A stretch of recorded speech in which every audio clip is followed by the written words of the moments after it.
Believing that you're destined for heaven when you're not would be the most tragic self-deception.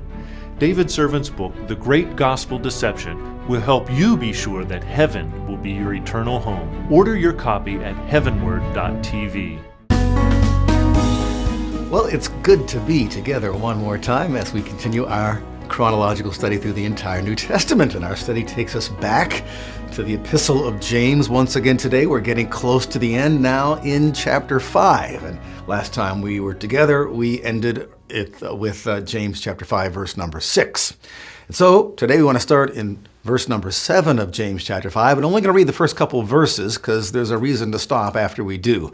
James 5, verse 7, "Be patient, therefore, brethren." And I always say when you see the word therefore, stop and ask yourself what it's there for. Well, it's always there for this reason. What is about to be written is based upon what was just written. And so we want to take a look at what was just written. And we remember that we had been reading throughout the first 6 verses of James 5, James's diatribe against the unrighteous rich.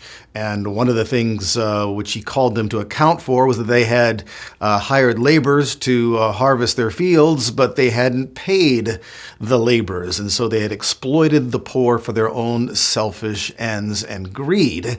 And this gives us some idea as to why James wrote that to his readership, because unlikely any of those were rich landowners were going to be reading anything that James wrote here. He wrote it for the sake of his readership because they were the ones who had not been paid.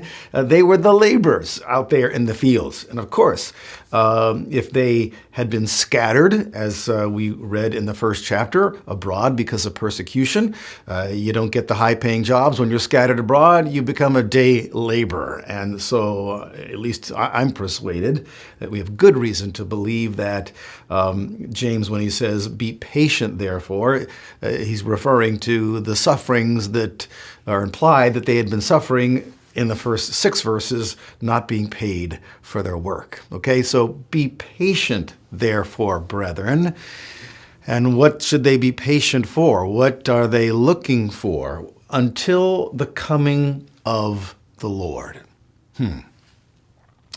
Behold, the farmer waits for the precious produce of the soil, being patient about it until he gets the early and late rains. You too be patient. Strengthen your hearts, for the coming of the Lord is at hand. And so just as the farmer waits for the growth of plants, which are watered in their part of the world 2 major times during the growing season, an early rain and then a latter rain that comes and boosts that crop so that it produces the full harvest, and the farmer then gets his harvest, so too something similar was going on then. And since the Lord hasn't returned yet, we can assume that it's still going on today. God is doing things in order to ensure the harvest, because that's what he's really after.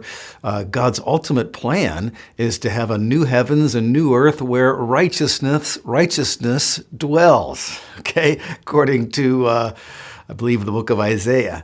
And so the only way for righteousness to dwell in a new heaven and a new earth that's inhabited by free moral agents is to have previously tested those free moral agents, testing their faith to make sure, those who believe that is, testing their faith to make sure that their faith is genuine, as proven by its steadfastness under fire.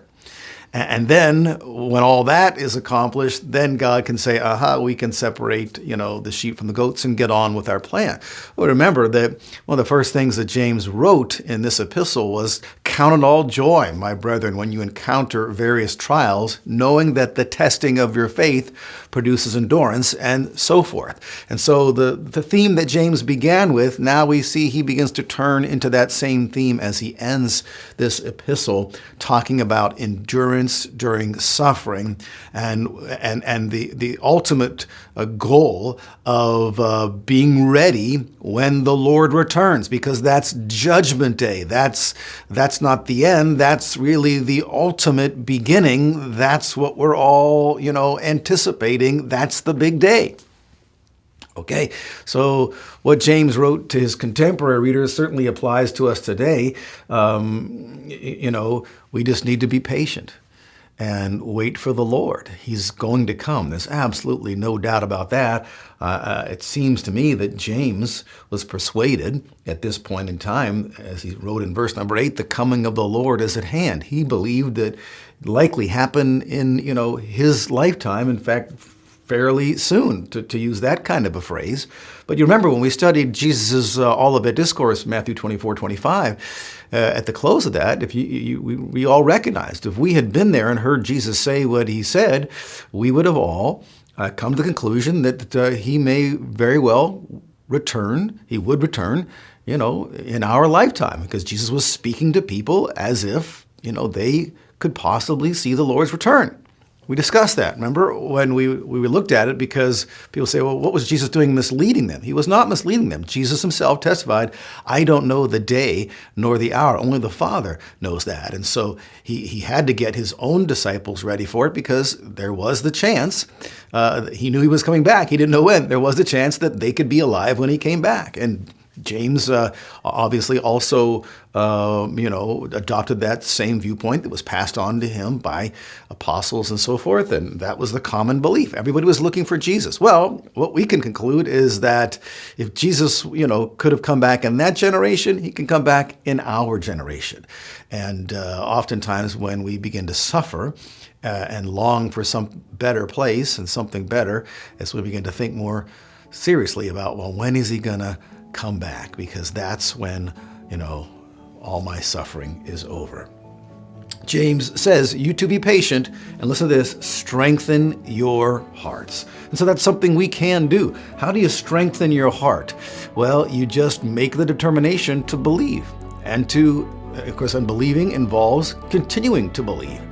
That means perseverance. That means endurance. So it's just simply a decision, I'm going to persevere. You can do all things through Christ who strengthens you. Okay? Talk a little bit more about this when we get together again. So I'll see you next time.